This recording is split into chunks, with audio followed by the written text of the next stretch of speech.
Emoji కావాల్సిన emoji customise చేసుకున్నాము. Next ఇది ఏ వేలో మూవ్ కావాలి, ఏం చేయాలి, ఏం డ్రా చేయాలి అనేది కోడింగ్ ఇచ్చుకుంటాం.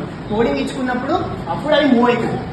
ఇప్పుడు సేమ్ కోడింగ్ ఎవరైనా వచ్చి ఇవ్వండి, ఇస్తారా నేనే ఇవ్వాలి. చూడండి, నెక్స్ట్ పెన్ డౌన్, నేను సింపుల్ చేస్తాను. నెక్స్ట్ మీరు వచ్చి pen down, pen down. First pen down అన్నప్పుడు కంట్రోల్స్లో మనకు ఈవెంట్స్లో మనము ఫ్లాగ్ క్లిక్ చేస్తే మనకు రిజల్ట్ రావాలి కదా. ఫ్లాగ్ క్లిక్ చేస్తే రిజల్ట్ రావాలి కదా.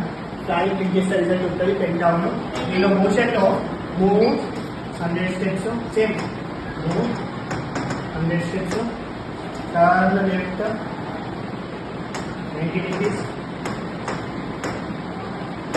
రిపీట్. కంట్రోల్స్లో రిపీట్ 4 times పెట్టుకున్నాం. చూడండి, ఈ బర్డ్ అనేది స్క్వేర్ ని డ్రా చేయడం జరిగింది.